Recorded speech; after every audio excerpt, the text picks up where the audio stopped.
Hello, welcome to CYB-673 Principles of Cyber Investigations. I will be your professor for the next 8 weeks. My name is Stephen Pearson.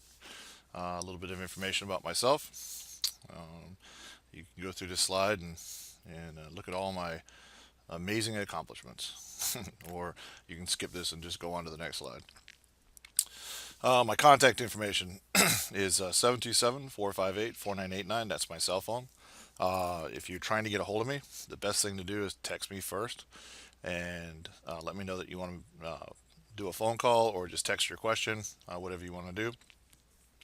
And I will either break away from students if I'm teaching so I can take your call, or I will text you back and let you know when I can take your call. I'm going to be out of the country at least a couple of times during this course.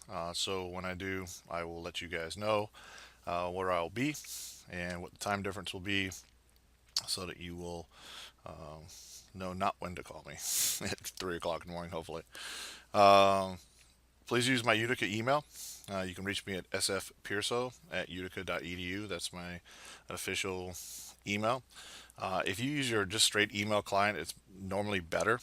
You can use the Engage. Engage sometimes notifies me, sometimes doesn't notify me. So if you have your Outlook or you have something set up and you have your email set in there, if you want to just go ahead and email me directly, it comes straight to my phone and I will get it right away. Especially if you got something really important, if you got something you need to get taken care of, or you have something that you need to let me know, like you need an extension on an assignment, or something is going bad and you need some extra time. Please don't wait until after the event to let me know what happened. Let me know ahead of time so that I can extend your assignment, whatever I need to do. Um, you can join me on LinkedIn at HTCI CEO. If you wish to join my network, you're more than welcome to. I have quite a few peers on there in our industry, and I think you will find that you may find some, especially those looking for jobs later on, you might find some people in there that are employing. All right, course overview. This is an 8 week long course. The course is made up of basically three major things that you need to worry about. Three academic research papers, which we'll talk about in a minute. Simulated computer crime investigation project with 2 deliverables, and then 2 discussions per week. Those, if you accomplish those, you should do well in the class. Um, you're going to have to put some time aside to make sure that you can do all this work. All grading is done by a rubric. I do this so I can take out the bias. I grade straight and according to that rubric. I do expect you to write at a master's level. You should be at that point now. You're in a master's level course. I'm expecting independent thought.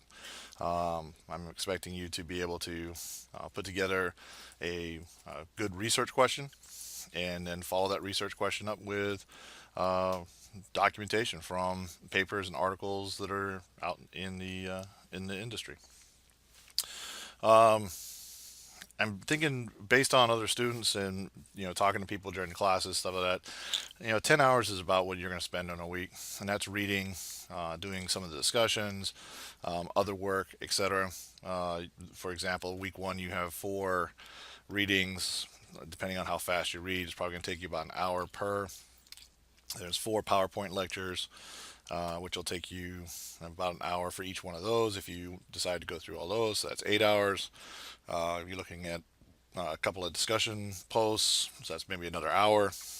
So quickly it builds up to the 9 hours, 10 hours, even 12 hours when you're looking at research projects, things such as that. So you are going to have to invest a little bit of time, and you're going to need to make sure that you set that time aside. All right. So PowerPoint slides each week. I will put up PowerPoint slides for the coursework we're working on. So you'll look in the readings and assignments. You'll see this little link here. It says Chapter 1 PowerPoint slides, and that'll take you to a video that will allow you to see the PowerPoint slides. And these are the ones that are presented or provided by the publisher. So these go directly to your book. They normally run about an hour. Some run a little bit longer, depending on how long-winded I seem to get. Questions and discussions. Each week you're going to have two discussion posts. You need to do one original post, and then you need to respond to two other students. And please understand, if you don't respond, I take 10 points off per non-response. So if you don't post three, you're going to get 30 points taken off immediately. If you post one response and then don't respond to anybody else, you're going to get 20 points taken off immediately. So it's an easy way of losing points. So don't make that mistake, and make sure that you keep track and make sure you do at least two responses to other students. Things that I want to see in discussions. This is not your chance to go out and tell me your opinion of the world and the way you see things. This course is a research-based course. So in other words, we work in the world of academics. If you're going to make a comment, you're going to make a statement, you need to have or a foundation. You need to have backup. Don't tell me what CNN and Fox and NBC and the popular media tells you to say. I want to know what it is that you've researched that makes you have the opinion that you have. You may start your question from CNN, Fox, or MSNBC, and then you research the papers and you research the articles in the journals, and you put together a good discussion that you then put out into your discussion post. But do not use non-substantiated or popular media resources. If you do, I will dock you for not citing correctly or not using academic research. Again, this is a research-based course. This is not a lab-based course. Your work is being based on your ability to go out and get into the libraries and dig out the articles. And you'll find that this happens when you're doing your investigations too. Investigations are research-based products. You research everything you put into a computer crime investigation report, and that's why this course marries very well with the law enforcement investigations and computer crime investigations that we're going to be discussing and studying during this next couple or 8 weeks. I want you to have at least two articles to support your initial post. If you're going to put out something and say that the X theory is something of worth, well, then I want you to have something that tells me where you got that information from. If you're looking at justification theory, I want to know if there's plenty of articles out there about justification theory. What is justification theory? What's the premise behind it? So you need to have at least two sources. Make sure your sources are cited correctly at the bottom of your discussion post, on your initial post. That's the one I'm really worried about for the citations.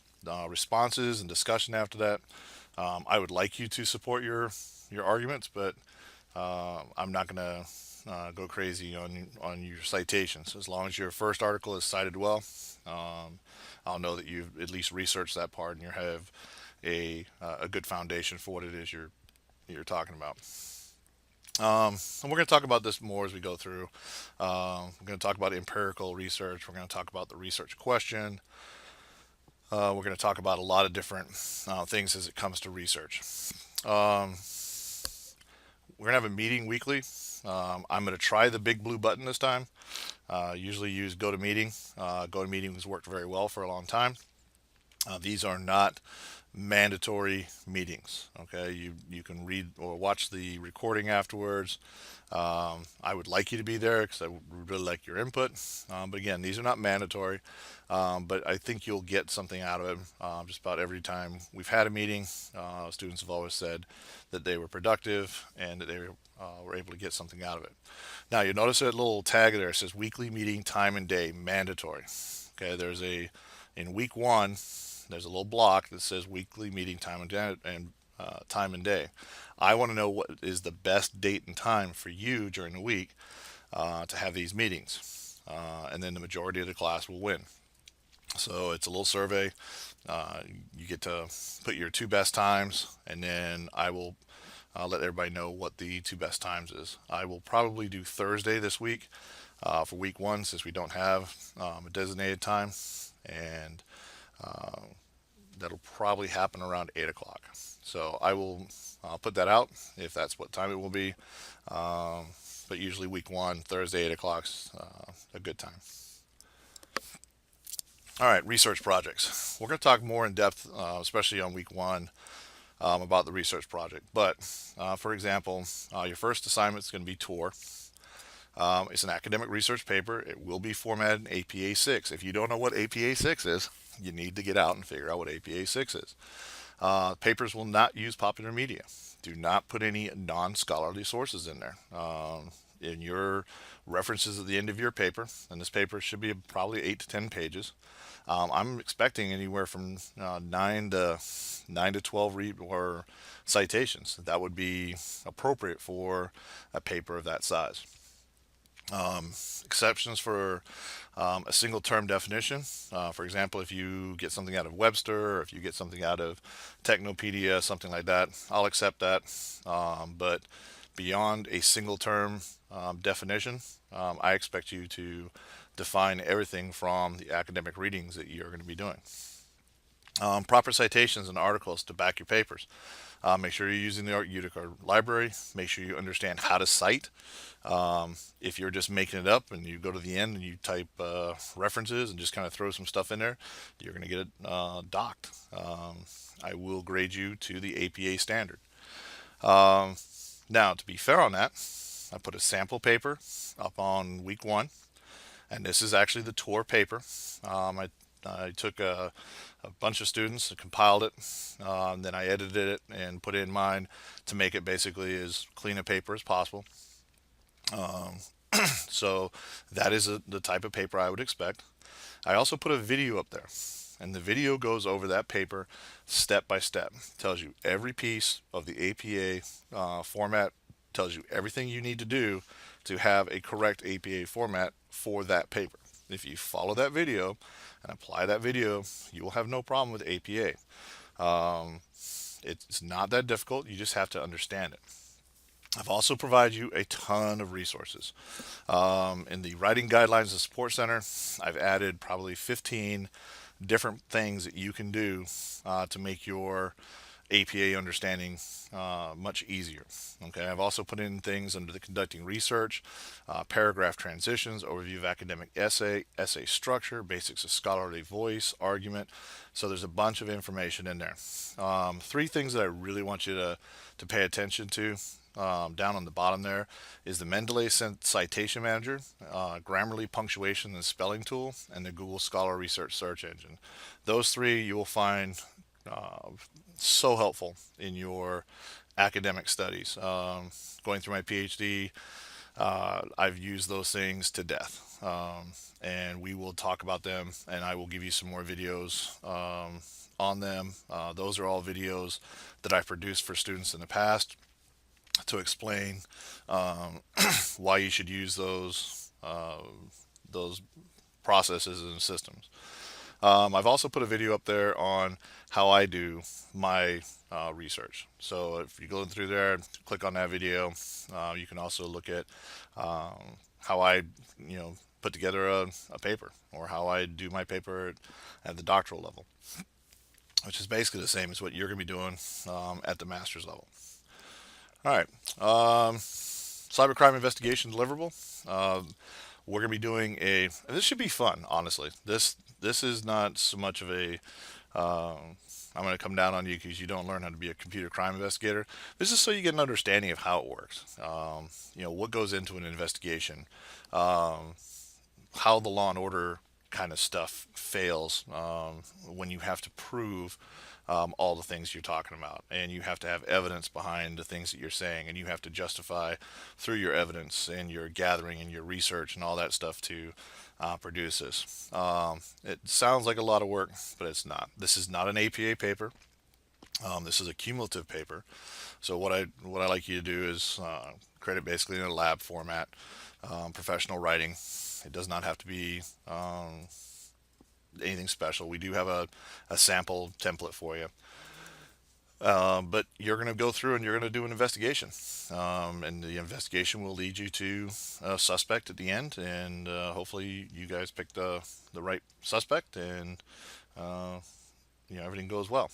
If you follow the evidence and you follow the trail of breadcrumbs that you're provided, you will do well. If you are an out-of-the-box thinker and kind of go off on your own tangents and go different directions, you may have a little bit of a problem. So we're going to address all that as we go through the class. But again, this is designed to be enjoyable, not to be kind of dragging you through. So I want you to have some fun with it. It's based on Professor Paul Patarni's work that he did, and we've modified it a little bit to add a few things in there and make it a little bit more challenging for you. But we'll discuss that before we get to the first deliverable in the discussion online. And lastly, have fun in the class. We're here to learn. You're here to learn. I learn from you guys. Everybody comes with different levels and backgrounds, and one of the things I always tell students is, I am a hard grader. I'll tell you that from the very beginning. I expect you to live up to a master's level student. I expect you to write in a master's level form. And then people say, well, why?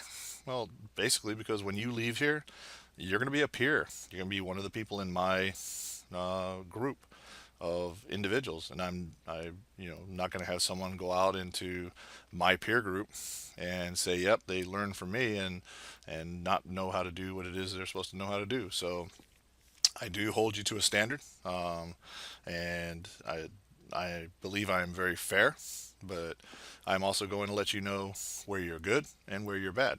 I don't believe in blowing sunshine. I believe in telling people pretty much what they need to hear to progress. If you are easily offended, I'll apologize now because I'll probably offend you. But everything I give you or everything that I tell you will be supported and backed up by the work. And hopefully it'll be flowery comments, and we won't have to have too many. But I like learning, and learning is learning from your mistakes. So don't if you make a mistake on papers, or if you make stuff or don't get it perfect, that's fine. That's what you're here for. You're here to learn. And I'm going to tell you the things that you can do to make yourself a better researcher, a better investigator.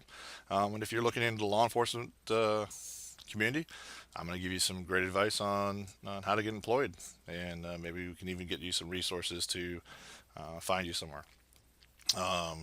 With that, I will see you, or I will talk to you on Thursday at 8 o'clock as it is now. That may change, and if it does, I will let you all know. We will try to do the big blue button, see if that works. If not, we will do go to meeting. And with that, I think that covers everything. Please take time to go over the course, click on all the links, make sure you understand where everything's at.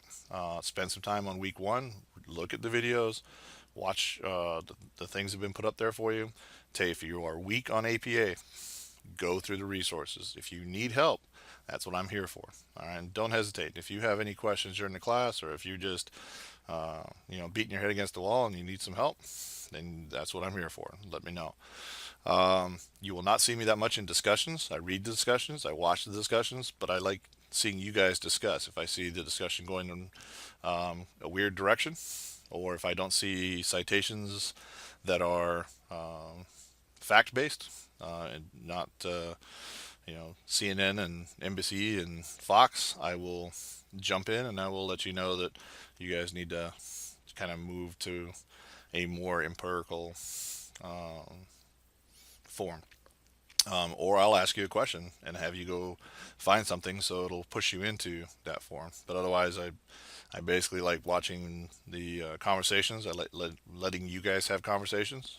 I don't like taking over the conversations, because typically what happens when an instructor jumps into discussions is everybody wants to respond to the instructor, thinking they're more important than the other students, and that's not the case. I want to see you guys talking. I want to see what you're learning, and I learn a lot about you and your personalities by watching how you communicate.